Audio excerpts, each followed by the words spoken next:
Generalization of the process and product of research is an important aspect in most research, including research in social sciences. The concept of generalization is generally well established in the quantitative research, but when it comes to qualitative research in social sciences, there is a good deal of debate about the nature and concept of generalization in qualitative research. So, what is generalization in qualitative research? Why do we need to use the concept of generalization in qualitative research in particular? And what is the process of generalization in qualitative research? These are the questions that we will respond to in this brief discussion. So, first, generalization in general. What is generalization?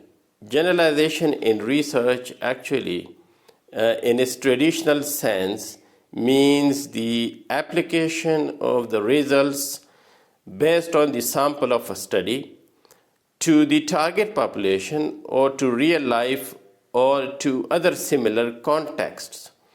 Now, in quantitative studies, such generalization is possible mainly because the samples are representative and they are randomized, and also there is better control in terms of the measurement or manipulation of variables in quantitative studies, such as surveys, and we can also say experiments. So the concept of generalization in quantitative studies is often attributed to the measures taken to ensure external validity or reliability of the research process and product. And so generalization in quantitative studies is also termed as statistical generalization. Now, specifically coming to the topic, generalization in qualitative research, what is it? Do we need to use this concept in qualitative research, and why do we need to apply the concept of generalization in qualitative studies?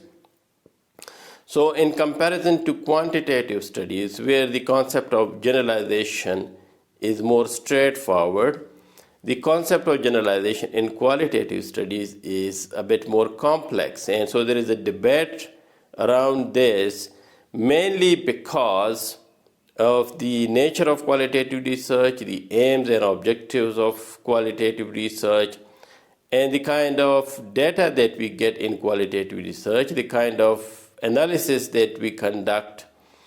So in all of, with reference to all of these aspects of qualitative research, there is a debate regarding the generalization, the use of the concept of generalization in qualitative research. So first of all, the aim of qualitative research generally is in-depth contextual understanding and exploration of a phenomena or research topic, rather than generalization of the process or the results of the qualitative studies. So, generalization, despite this, generalization could be an aim of qualitative research. But remember that generalization in qualitative research will be understood differently. And so, generally, statistical generalization is not the aim of qualitative research.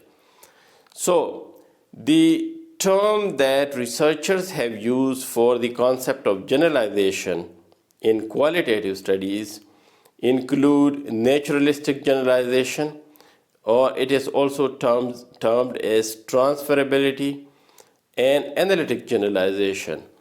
And so, we will briefly explain these two concepts.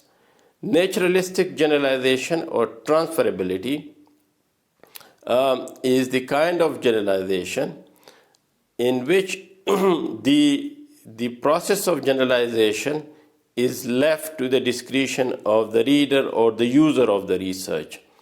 So instead of the researcher generalizing or making general theoretical claims, this task is left to the reader, who is expected to generalize based on the detailed contextual presentation of the process and outcomes of the research.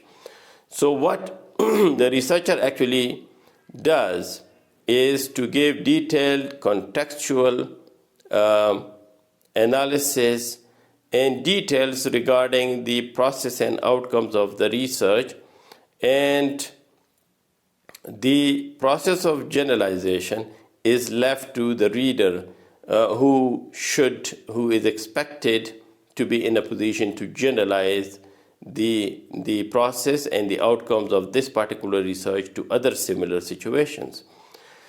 Analytic generalization, on the other hand, is another qualitative type of generalization in which findings from particular studies are generalized to relevant theories. So this is you can say a bit of induction is involved in it, where theories are either developed from the data in particular studies, or particular studies are actually conducted in the light of certain theories in order to confirm those theories, or in order to critically look at those theories.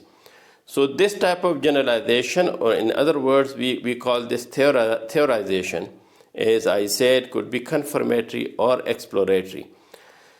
So as you can see, in qualitative research, either we can make use of naturalistic generalizability or transferability, in which generally the generalization of the findings or the research process and product are left to the reader or the user of the research, and analytic generalization, where the findings are generalized to a theory or in the light of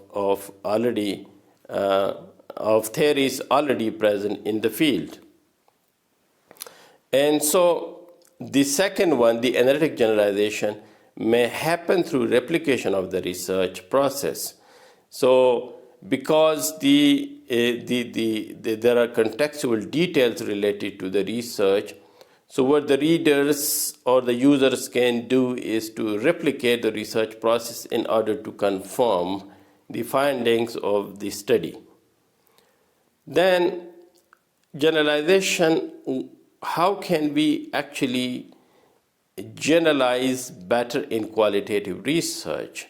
So analytic generalization, we can do this by giving detailed theoretical background and critical analysis of the concepts or constructs being explored to assist the reader in generalizing the particular research or findings or theory to relevant theories or knowledge in the field.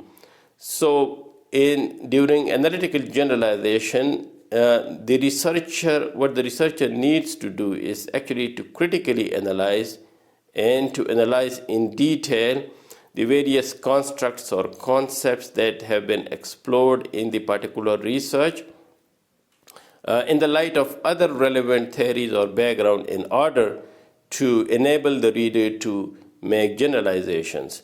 In the naturalistic generalization, the process of naturalistic generalization can be simplified by giving contextual details or thick description and authentic, honest reporting of the entire process, which actually means detailed description and reporting of the site where the study was conducted, the details of the participants, methodological details, which actually means details related to samples, details related to the data collection and analysis processes, and also details related to the outcomes of the research.